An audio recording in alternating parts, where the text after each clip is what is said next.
یوم اقبال مناتے ہیں، لیکن حقیقت یہ ہے کہ پچھلے 75 برس میں ہم نے ان دنوں کو محض منایا ہے، مگر ان کے اصل مقاصد کو اپنایا نہیں۔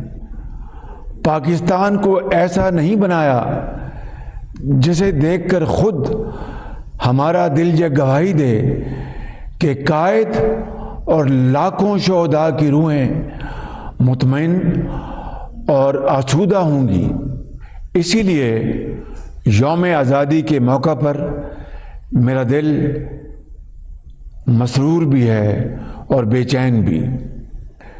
پیارے ہم وطنوں، آج ہمیں کھلے دل سے اس سچائی کا اعتراف کرنا ہوگا کہ ہم اپنے بچوں، اپنی نئی نسل کو وہ سب کچھ نہیں دے سکے جس کے وہ اصل میں حقدار ہیں۔ وہ قوم جس پر اللہ تعالیٰ کی ہمیشہ سے بے پایاں رحمت رہی ہے، جسے ہر نعمت سے نوازا گیا ہے، جس کے پاس رہنمائی کے لیے حضرت قائد اعظم کا عمل اور علامہ اقبال کی فکر موجود ہے، پھر وہ کیوں منزل کی تلاش میں بھٹک رہی ہے؟ ہم ان بحرانوں سے کیوں دوچار ہوئے جن میں سب سے بڑھ کر معاشی بحران ہے؟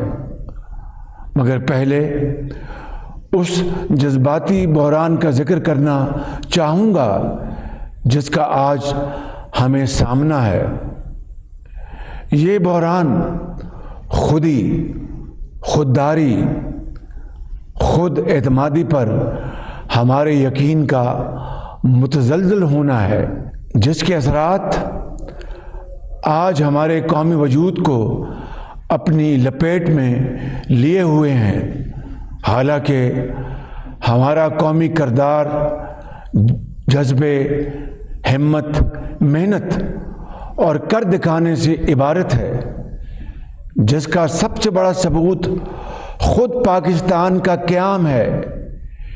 یہی وہ جذبہ تھا جو علامہ اقبال نے سوئی ہوئی ملت میں جگایا، جس کی مدد سے قائد اعظم محمد علی جناح کی عظیم الشان قیادت نے ایک خواب کو تعبیر میں بدل دیا اور پاکستان معرض وجود میں آ گیا۔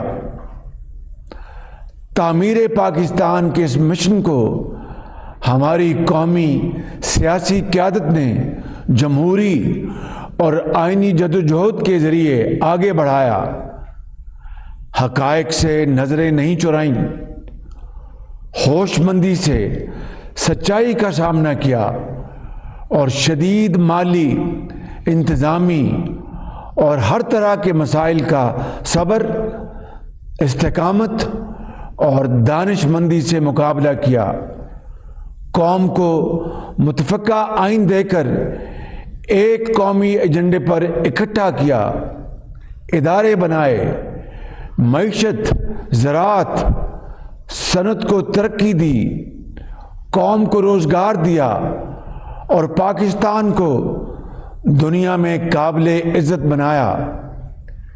یہی وہ قوم ہے جس نے وسائل نہ ہونے کے باوجود وزیر اعظم ذوالفقار علی بھٹو شہید کی قیادت میں جوہری پروگرام شروع کیا اور وزیر اعظم محمد نواز شریف کی قیادت میں تمام تر ترغیبات اور دباؤ کے باوجود اسے مکمل کر کے قومی دفاع کو ہمیشہ کے لیے ناقابل تسخیر بنا دیا۔ اس قوم نے ہولناک زلزلوں اور سیلاب کی تباہ کاریوں کا مقابلہ کیا، ہمت نہیں ہاری، آگے بڑھتی رہی۔ اسی قوم کے بیٹوں اور بیٹیوں نے کھیلوں کے عالمی مقابلوں میں پاکستان کا پرچم سر بلند کیا۔ اسی مہینے میں کامن ویلتھ گیمز کے دوران ارشد ندیم اور نوح بٹ سمیت قوم کے بیٹوں اور بیٹیوں نے کامیابیاں حاصل کر کے پاکستان کو دنیا میں سر بلند کیا۔ اسی قوم نے مل کر دہشت گردی کو شکست فاش دی۔ یہ ہمارے قومی عزم، ارادے اور اعتماد کی چند مثالیں ہیں جو اس امر کا ثبوت ہے کہ ہماری قوم ہر مقصد کو حاصل کرنے کی بھرپور صلاحیت رکھتی ہے۔ لیکن آج قوم کو مایوسی کے ایک اور بحران کا سامنا ہے۔ انتشار اور نفرت کے بیج بوئے جا رہے ہیں۔ قوم کو تقسیم در تقسیم اور قومی وحدت کو پارا پارا کرنے کی ناپاک کوشش کی جا رہی ہے۔ اس کے ساتھ ہی ساتھ پچھلی حکومت کے پیدا کردہ معاشی بحران نے اس صورتحال کو مزید سنگین بنا دیا ہے۔ آج مالی محتاجی جیسے ہماری قومی شناخت بن گئی ہے، جس کا ہمارے بزرگوں نے کبھی سوچا بھی نہ ہوگا۔ 11 اپریل 2022 سے آج تک بطور وزیر اعظم میرا سب سے تلخ تجربہ یہی ہے۔ پیارے اہل وطن، میں نے آپ کو تاریخ کے آئینے میں تصویر کے دونوں رخ دکھا دیے ہیں، ایک مایوسی کا ہے اور دوسرا امید کا، لیکن راستہ صرف ایک ہے، یقین محکم اور عمل پہم کا، عزم و ہمت اور امید کا۔ ہم غور کریں تو ہر بحران میں مواقع چھپے ہوتے ہیں، بس دیکھنے کو چشم اور کرنے کو عزم چاہیے۔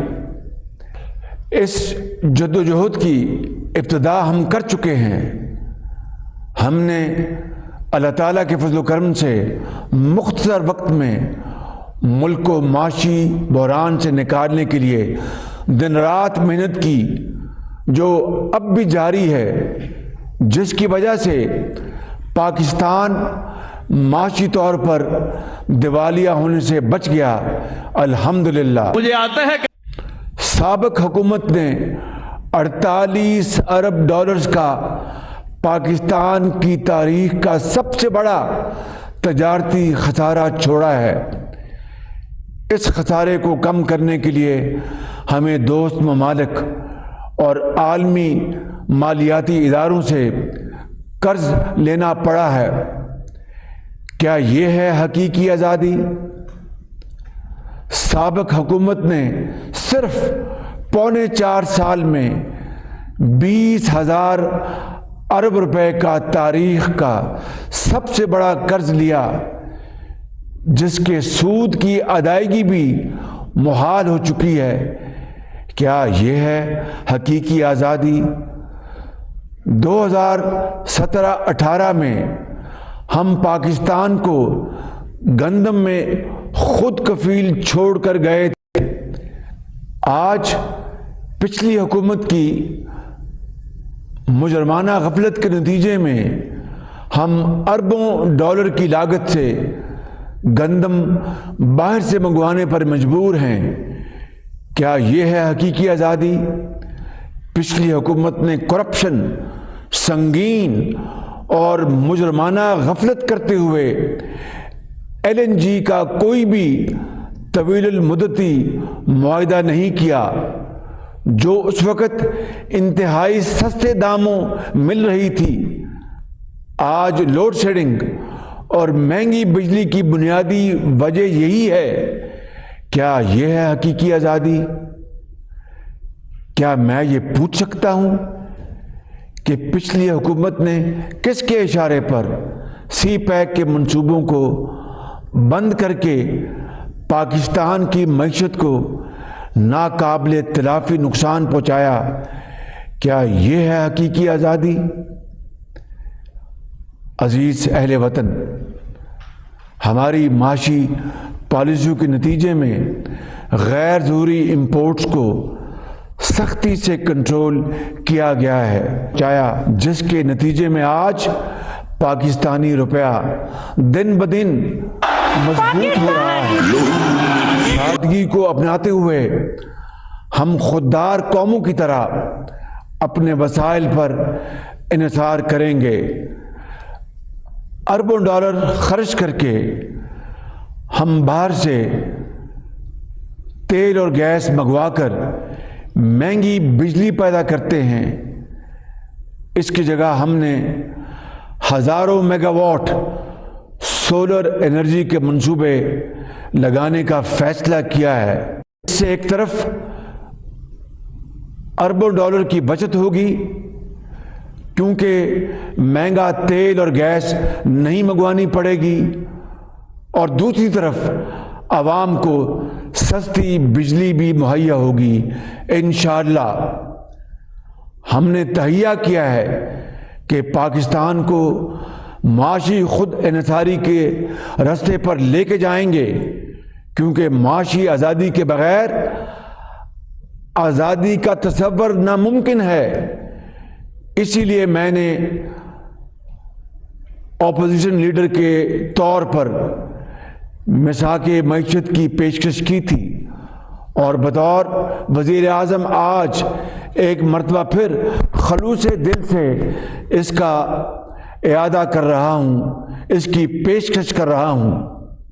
میرے بھائی اور بہنوں، وقت کا تقاضا ہے کہ اب ہم بحیثیت قوم درست سمت میں اپنے سفر کو جاری رکھیں اور قومی مفاد کو ذاتی انا، ضد اور ہٹ درمی کی بھینٹ نہ چڑھنے دیں۔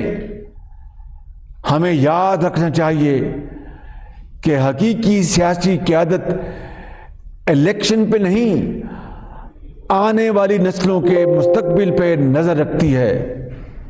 میرے بھائیوں اور بہنوں، ہمارا سامنا بے رحم حقائق سے ہے، جن کا مقابلہ ہم قومی اتفاق رائے، پالیسیوں کے تسلسل، معاشی اور سیاسی استحکام سے ہی کر سکتے ہیں۔ سب سے بڑھ کر ہمیں خودداری اور خود اعتمادی کے اسی جذبے کو زندہ کرنا ہے جس نے پاکستان بنایا تھا، جو تحریک پاکستان کی اصل روح ہے۔ اسی جذبے سے تعمیر پاکستان ہوگی۔ 14 اگست ایک یوم ہے، آئیں اس یوم پر ہم ایک قوم بن جائیں۔ پاکستان پائندہ باد، قائد اعظم زندہ باد۔